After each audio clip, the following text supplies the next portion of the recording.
Bonsoir, bonsoir tout le monde. Déjà, merci à la Rêve pour l'invitation. J'étais très touché.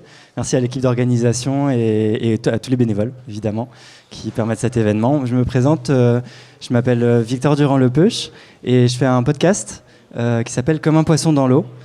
C'est un podcast contre le spécisme, le podcast contre le spécisme.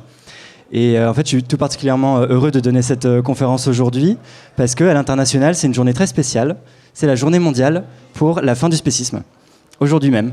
Voilà, donc c'est bien tombé. Je pense pas que c'était... Je sais pas si c'était prévu, si la Rêve a prévu ses universités d'été pile sur la JMFS. Absolument, c'était forcément prévu. Ça peut pas être une coïncidence.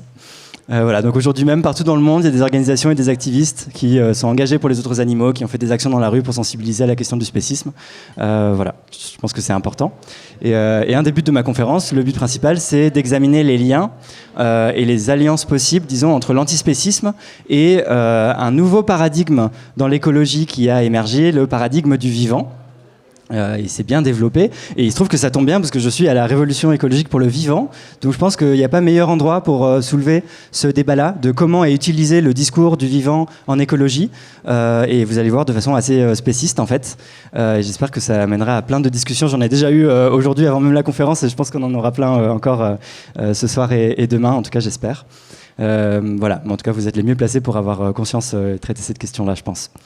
Les penseurs, voilà, petit plan rapide, mais la première question qu'on va se poser, c'est les penseurs du vivant sont-ils nos alliés naturels? Et je dis nous d'un point de vue, je me place d'un point de vue antispéciste en fait, donc nos par rapport au mouvement antispéciste, aux gens qui sont engagés contre le spécisme.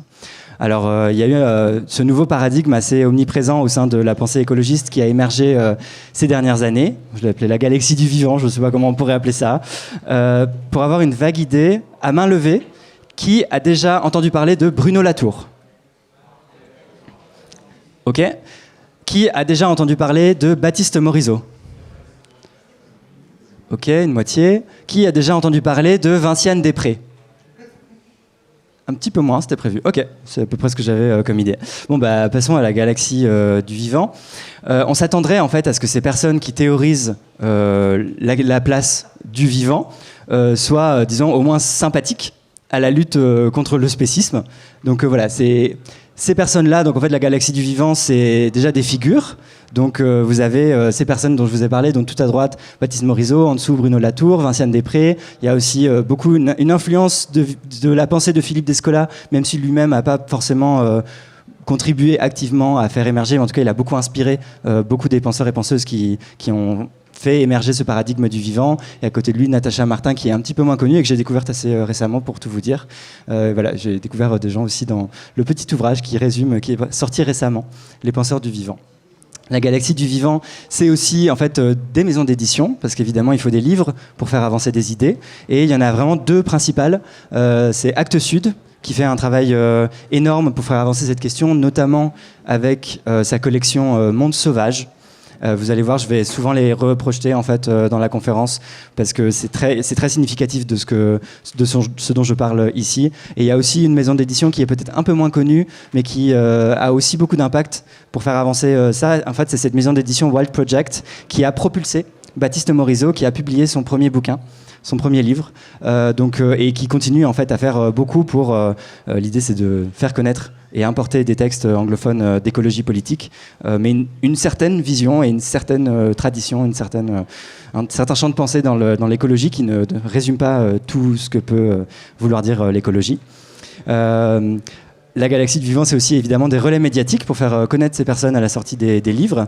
Alors là, c'est assez divers. Reporter y contribue et assez influencé par cette ligne-là, mais pas de façon exclusive. France Culture aime beaucoup inviter Baptiste Morisot. Socialterre a confié même à Baptiste Morisot la direction éditoriale de tout un numéro de 200 pages sur renouer avec le vivant. Voilà. Puis il y a d'autres médias, Mediapart y compris, invitent des penseurs et penseuses du vivant. Et enfin, la galaxie du vivant, c'est aussi des films, c'est des événements, c'est des podcasts, tout ce qui permet de faire émerger ces idées et propulser ces idées-là. Voilà. Et d'ailleurs, l'événement Agir pour le vivant l'édition de cette année avait lieu cette semaine. Si jamais, à Arles. J'ai vu passer les stories récemment. Et en fait, c'est organisé par Actes Sud. Et d'ailleurs, le podcast Vivant est produit par Agir pour le Vivant. Donc vous voyez qu'en fait, tout ça est relié.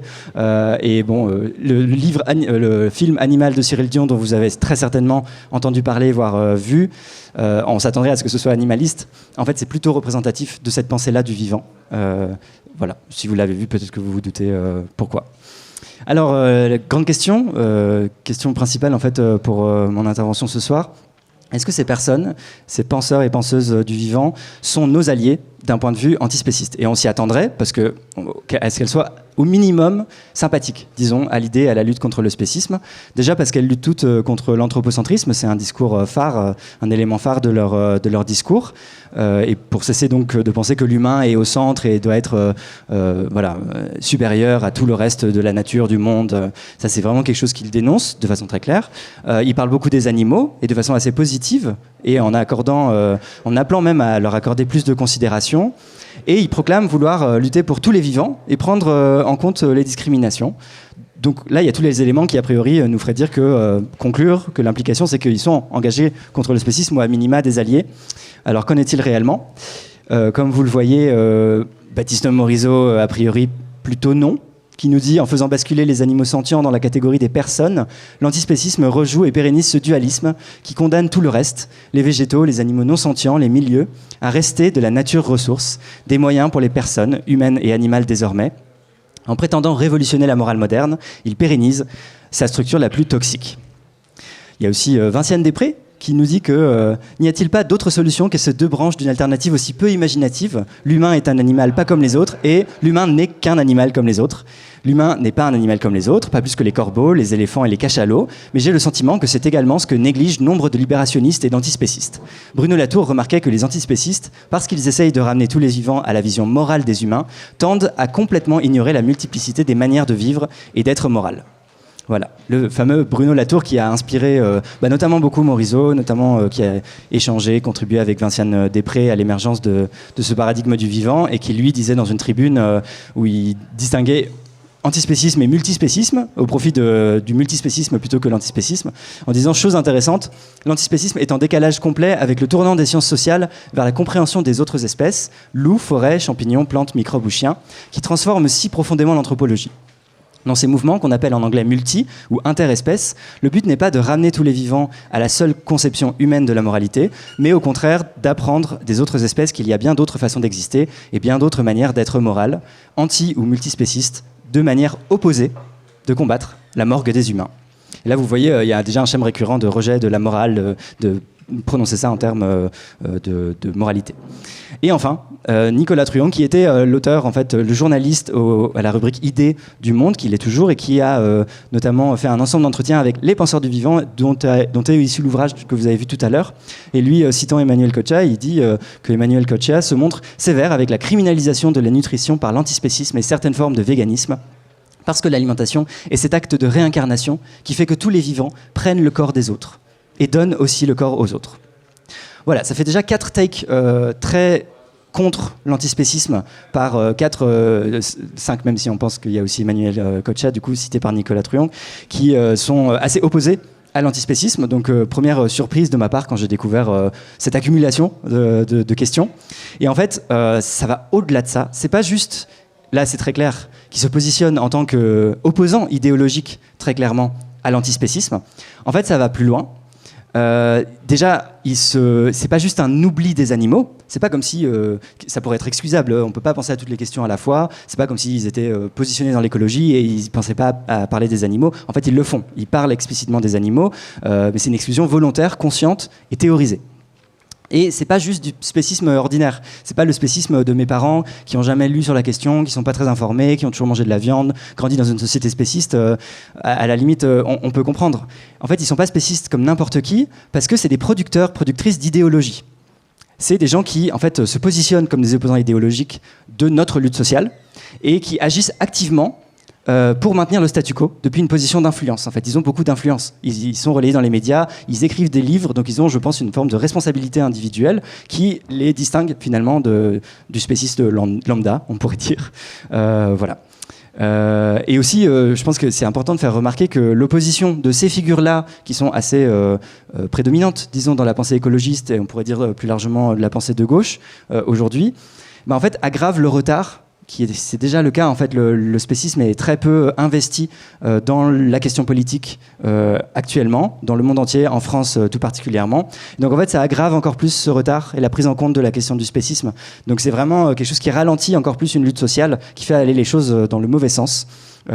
Plutôt que de se montrer, disons, à minima solidaire, ce qu'ils pourraient faire de l'antispécisme, même sans partager tous les principes, mais ils pourraient au moins ne pas passer une partie de leur temps et dévouer, dévouer une partie de leur temps à s'opposer très explicitement à l'antispécisme.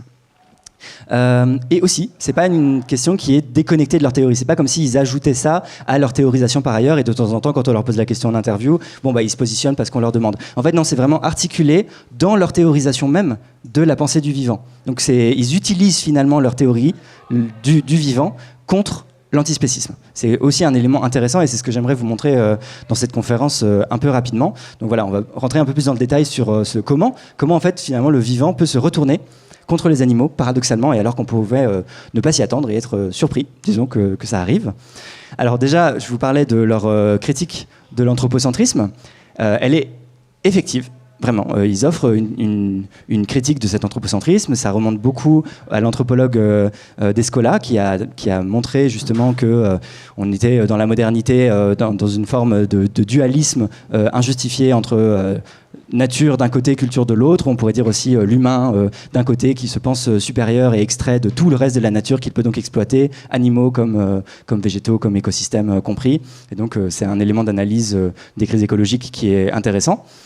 Donc d'accord, il y a une vraie critique de l'anthropocentrisme, c'est déjà assez intéressant par rapport à l'état actuel de l'anthropocentrisme dominant, disons, mais en fait c'est pas assez.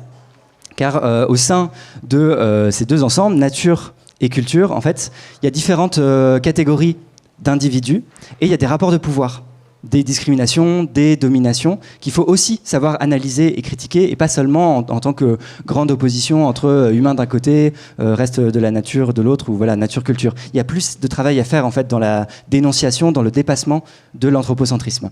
Et alors là, il y a un super penseur pour arriver à cerner cette question-là, qui s'appelle Malcolm Ferdinand. Peut-être que vous le connaissez, il a publié il y a quelques années ce livre « Une écologie décoloniale ». Et ce qui est intéressant, c'est que Malcolm Ferdinand est une des très rares figures de l'écologie politique à penser la question du spécisme et à l'intégrer dans sa théorisation. Et notamment, il fait remarquer qu'il y a une fracture animale qui est souvent invisibilisée à côté de la fracture environnementale.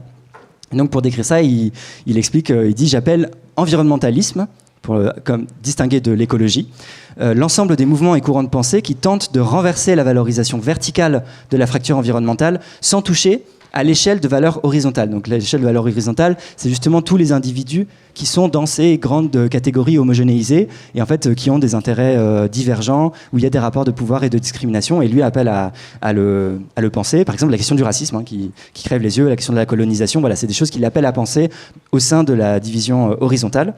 Il dit voilà, c'est-à-dire sans remettre en cause les injustices sociales, les discriminations de genre et domination politique ou la hiérarchie des milieux de vie, et sans se soucier de la cause animale. Voilà. Et ce qui est intéressant dans ce qu'il dit sur, donc par exemple, en fait, le vivant, on peut penser que dans son grand schéma là, où vers la gauche on va toujours vers plus d'homogénéisation, et donc c'est un des vecteurs finalement de l'oppression, de la domination. Le vivant, il irait très bien comme remplacement finalement, et c'est ce qu'il a fait historiquement. Il a plutôt remplacé. Ah oui, c'est un peu fort. Oui, je suis désolé, c'est vrai. Je sais que j'ai trop de choses à dire. Oui, je vais rajouter, merci de me dire. Le vivant, il irait bien dans cette catégorie-là, finalement, ces catégories un peu générales de planète, environnement, nature. Voilà. Et en fait, ce qui est intéressant, et ce qu'il dit aussi, c'est que la fracture animale, finalement, ce qui révèle aussi la fracture animale, c'est la distinction entre, d'un côté, les animaux plutôt charismatiques, ceux que vous voyez à gauche, ours blanc, loup, aigle, tigre, etc. Et les animaux qui sont plus opprimés, plus dominés en fait par les humains, plus invisibilisés, qui sont pris dans des rapports de pouvoir, d'autant plus par rapport à ces autres animaux charismatiques, dont parlent davantage justement les penseurs du vivant. Et là, c'est l'occasion justement de revenir à la production éditoriale de Actes Sud dans Monde Sauvage, où vous voyez que les animaux, et ça parle beaucoup d'animaux, Mais vous voyez que les animaux qui sont mobilisés là, c'est jamais les animaux d'élevage. Et c'est plutôt les animaux qui sont les plus charismatiques. Donc ça va être le renard, les sangliers, l'ours, les chimpanzés, les requins, poulpes, corbeaux, les manchots, les éléphants. Vous voyez que c'est un type particulier d'animaux et qu'on ne nous parle pas de poissons, on ne parle pas de chèvres, on ne parle pas de vaches, on ne parle pas de cochons. Voilà. Il y en a qu'on chasse, certes, mais c'est toujours dans cette logique de parler que du monde sauvage, mais pas parler du monde finalement des animaux domestiqués. Et surtout, les rares fois où il parle des animaux d'élevage, c'est toujours en passant sous silence, voire en niant même l'existence des rapports de domination et d'exploitation des animaux domestiqués. Donc en fait, disons que je trouve que c'est tronqué de prétendre attaquer vraiment profondément l'anthropocentrisme sans réellement finalement s'en prendre à l'exceptionnalisme humain et la domination humaine sur les autres animaux qui, avec la place omniprésente qu'a l'élevage comme rapport de pouvoir et d'oppression finalement, de passer ça sous silence, voire de l'invisibiliser ou de refuser finalement de considérer ça comme un problème. Je pense que c'est un manque majeur quand on veut dépasser l'anthropocentrisme et qu'on prétend dénoncer l'exceptionnalisme humain. Et d'autant que finalement, c'est souvent fait le traitement de ces questions d'une façon qui finit parfois par être une perspective finalement centrée sur l'humain, in fine. Par exemple sur les enseignements qu'on peut tirer de la sagesse animale, sur ce que tel ou tel animal dit de nous, ou sur notre sensibilité au monde vivant. Donc finalement, on pense souvent ces questions depuis l'humain et sans prendre en compte les intérêts des animaux qu'on est en train de décrire. Et là, c'est très bien montré par la 4e de couverture de cet ouvrage L'ours, l'autre de l'homme, où il est écrit dans toutes les cultures, voir un ours, c'est voir un homme sauvage caché sous une espèce fourrure. Il est comme un frère enseignant aux hommes les secrets et les ressources de leur environnement. Voilà, c'est pas pour être dans une critique stérile, c'est assez révélateur finalement de cette façon de dépasser l'anthropocentrisme, mais pas complètement et sans remettre en cause la domination humaine. Et aussi, ça se fait toujours, et elle est très explicite, par une négation de l'individualité des animaux. On considère très souvent dans ce discours les animaux comme relevant d'une espèce ou relevant d'un milieu ou nous disant quelque chose sur nous, donc relevant toujours d'une catégorie plus générale et jamais de l'individu elle-même, à qui on pourrait donner un nom particularisé et donc prendre en compte les intérêts. Voilà, ils ne sont pas suffisamment considérés dans leurs intérêts propres. C'est quelque chose à quoi s'oppose très explicitement Baptiste Morisot, par exemple, dans son dernier ouvrage. Un autre élément de cette pensée du vivant, c'est qu'en fait, il y a une production très active d'indifférenciation. Alors, il y a une indifférenciation aux deux sens du terme, c'est-à-dire de production d'une forme d'indistinction, de plus trop faire de différence au sein du vivant, parce que le vivant, c'est tous les animaux, humains compris du coup, mais c'est aussi les écosystèmes, c'est les relations d'interdépendance, c'est les milieux, c'est les végétaux. Et donc il y a une forme de façon d'en parler toujours de la même manière et comme les rapprochant les uns des autres ou ne voulant pas faire de distinction pertinente finalement au sein de ce grand ensemble.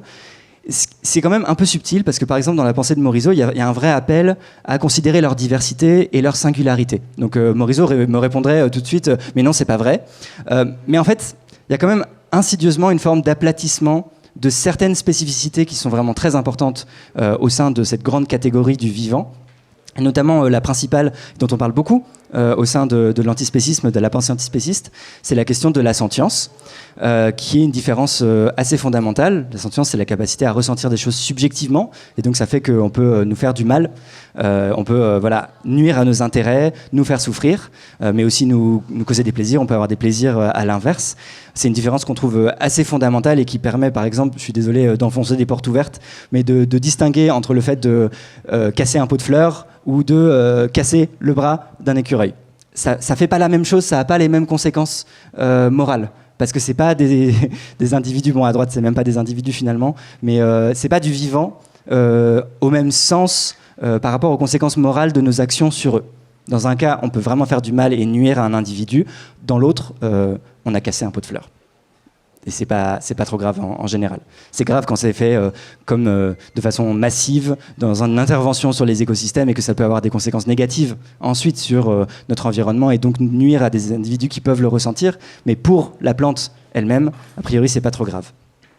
Et ça, c'est une distinction qui est rejetée par les penseurs du vivant comme une forme de décalage finalement de la frontière arbitraire à nouveau. Et finalement, le fait de noyer à peu près tout dans un ensemble très large et composite du vivant, ça implique une invisibilisation complète de la spécificité des animaux sentients en particulier, mais surtout de la spécificité de leur oppression par les humains. Il y a vraiment un truc spécifique quand on parle de l'oppression, de l'élevage des animaux qu'on élève pour les manger, par exemple, ou pour notre divertissement. C'est fondamentalement quelque chose de différent de quand on parle de l'exploitation de la nature sous d'autres aspects. On n'a pas les mêmes grilles d'analyse pour étudier ces deux réalités-là. Elles peuvent être pensées conjointement et il y a évidemment des liens, c'est évidemment lié, mais ce qu'ils font, c'est ils écrasent un peu l'un sur l'autre en niant l'existence du spécisme. Et donc ça crée une forme d'indifférenciation, et donc là c'est l'indifférenciation dont je vous parlais au deuxième sens, c'est que cette forme d'indistinction implique une forme d'indifférence morale qu'ils cherchent à produire finalement, ou qu'ils affirment très abruptement en disant non mais on n'a pas à se préoccuper moralement, on n'a même pas à penser en des termes moraux la question de l'exploitation des autres animaux. Donc c'est là que cette forme d'indistinction crée de l'indifférence morale pour les êtres sentients.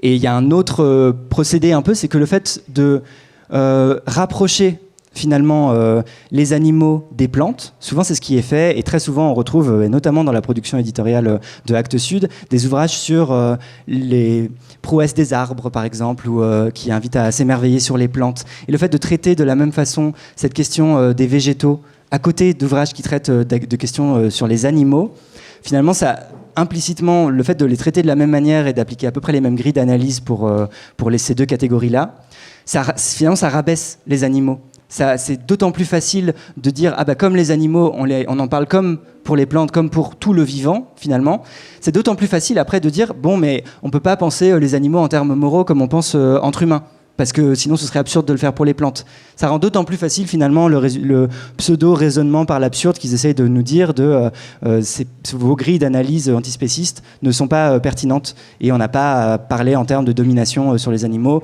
ça n'a pas de sens.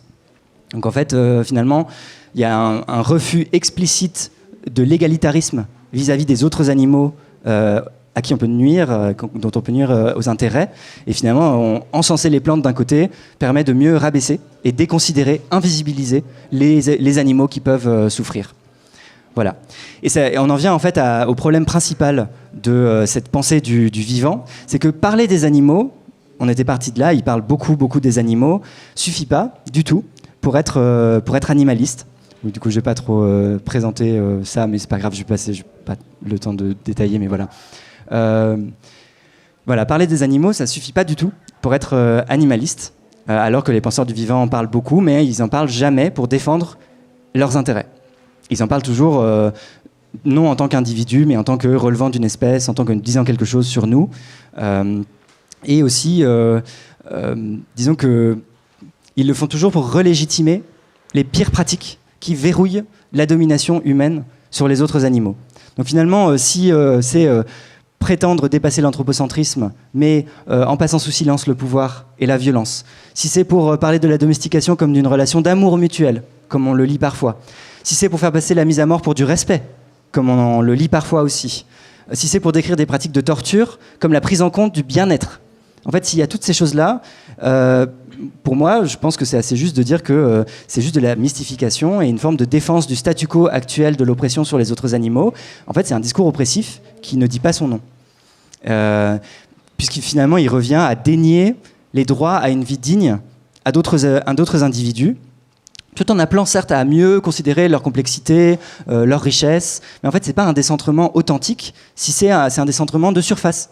C'est un décentrement esthétique. Et c'est vraiment un élément très intéressant, je pense, dans leur pensée, c'est qu'ils rejettent explicitement le fait de considérer les autres animaux de façon morale, à partir de critères moraux, ce qui est pourtant ce qu'on accepte de faire sans problème pour les humains. Ils le rejettent explicitement pour tous les autres animaux, ou aussi en termes politiques, c'est-à-dire en termes de lutte sociale, en termes de lutte contre les oppressions, en termes de lutte contre les dominations, mais ils appellent quand même à plus de considération pour les autres animaux, mais c'est une considération esthétique.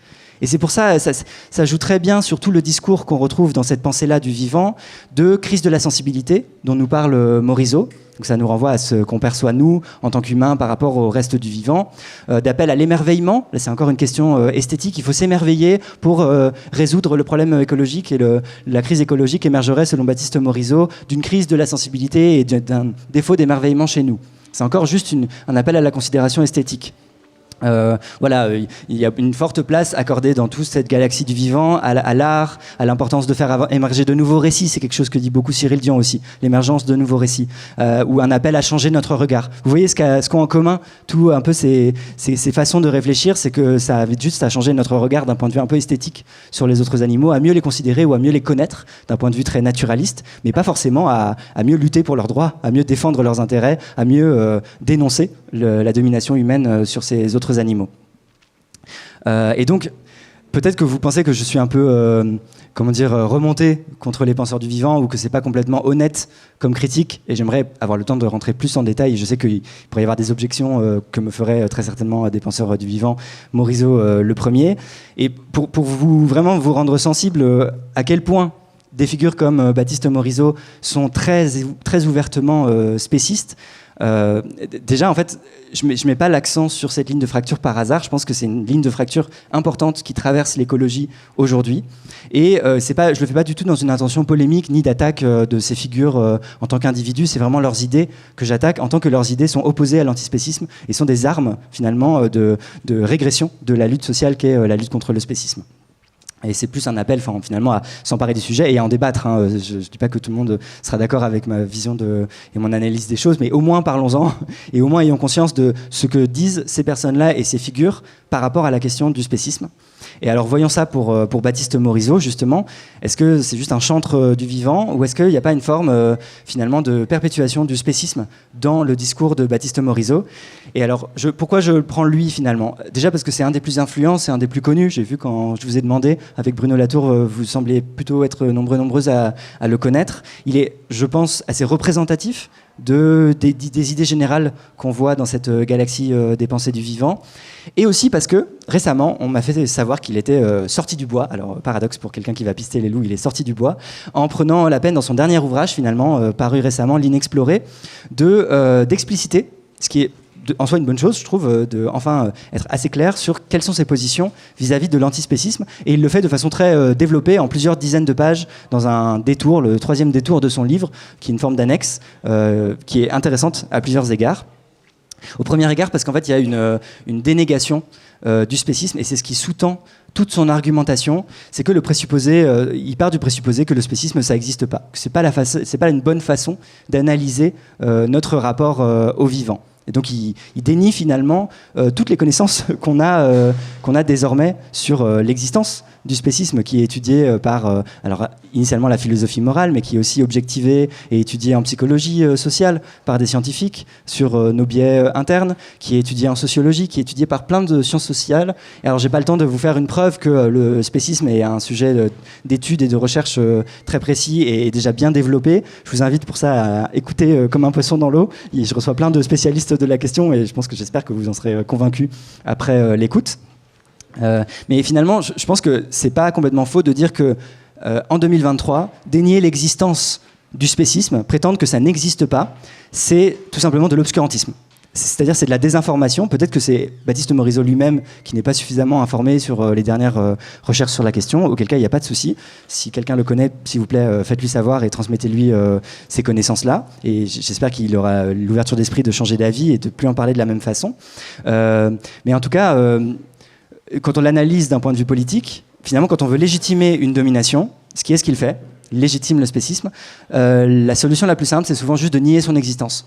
Comme ça, on enlève les mots finalement qui peuvent nous mobiliser et qui peuvent nous permettre de lutter contre cette domination-là. Et c'est exactement ce que fait Baptiste Morisot en proposant finalement un paradigme concurrent, mais qui ne remet pas en question les rapports de pouvoir antagonistes entre les humains et les autres animaux.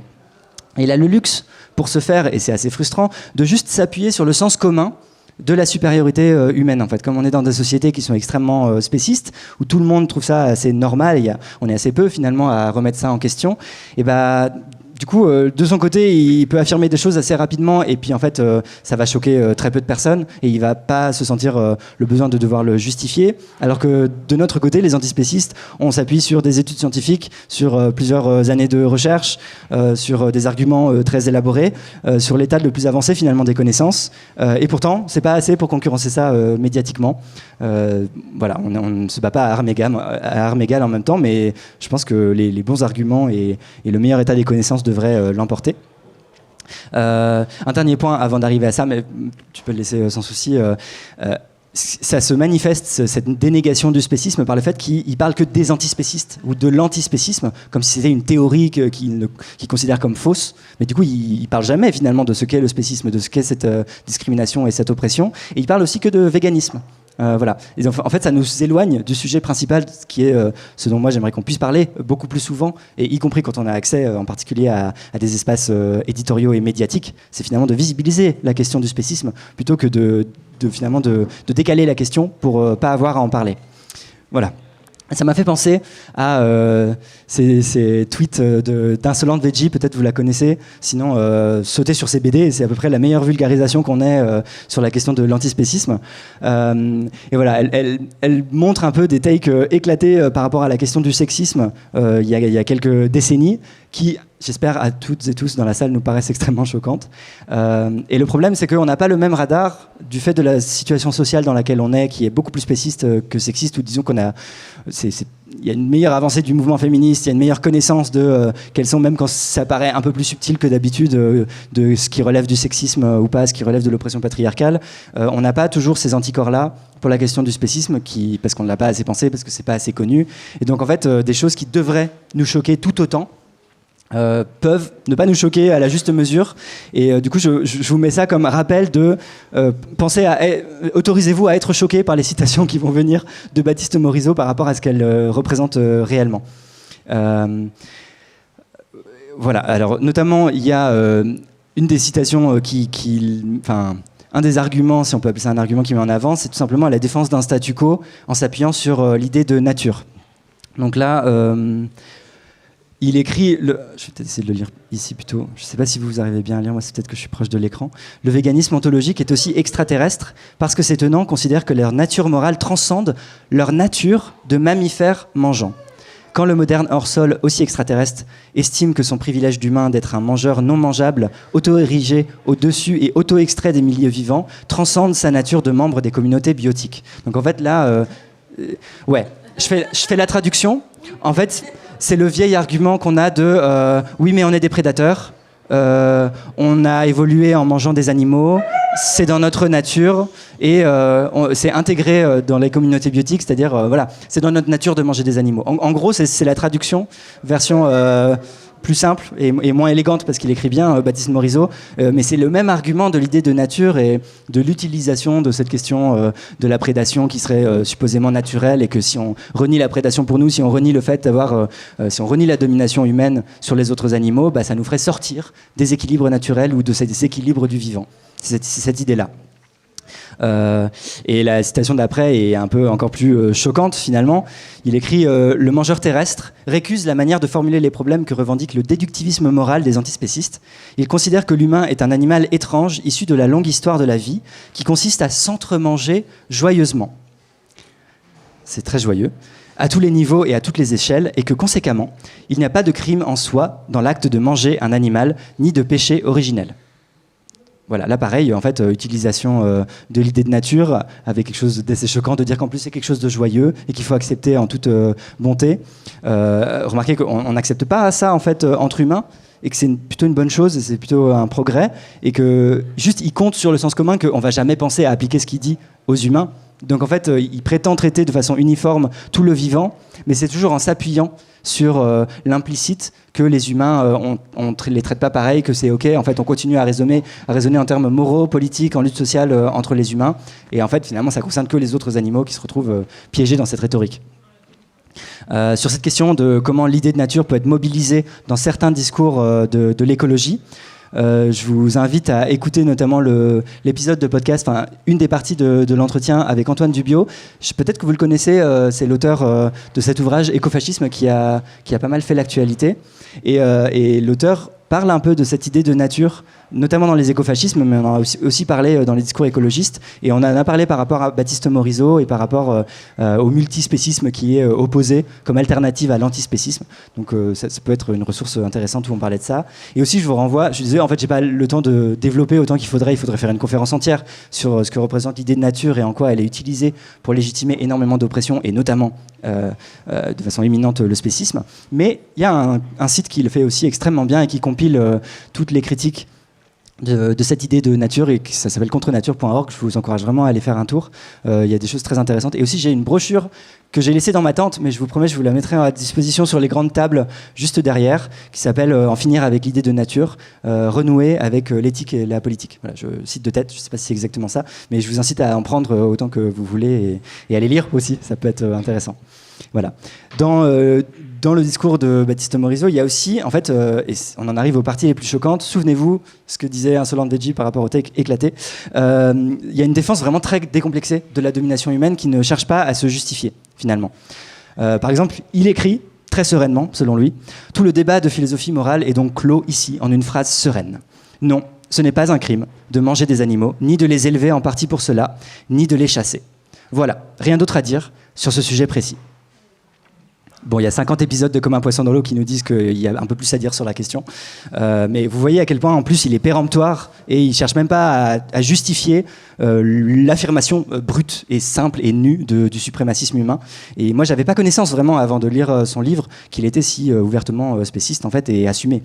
Vous voyez que le mot décomplexé s'applique bien à la question. Et la citation suivante est aussi pas mal.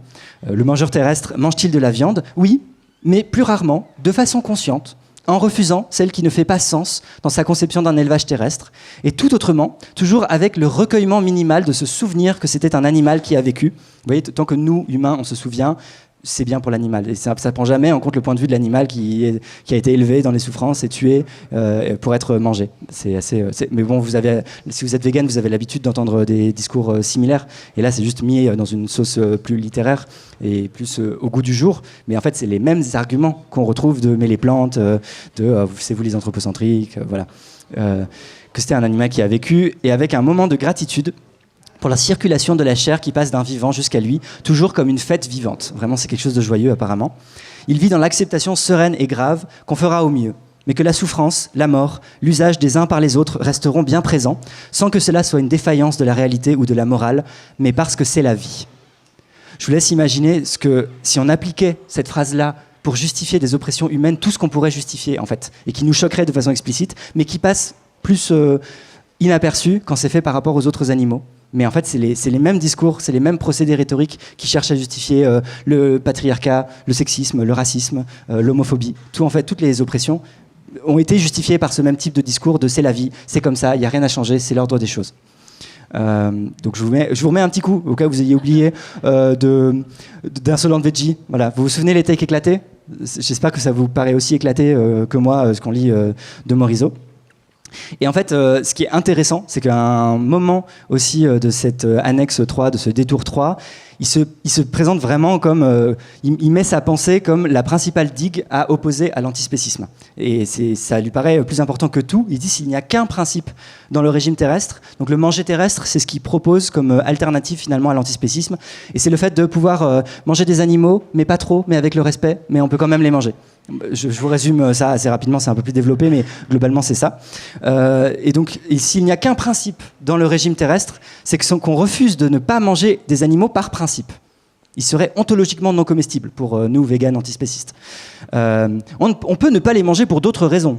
C'est ok de ne pas les manger du moment qu'on ne le justifie pas politiquement et qu'on ne le décrit pas comme quelque chose, comme une lutte sociale en fait, ou comme quelque chose de moral.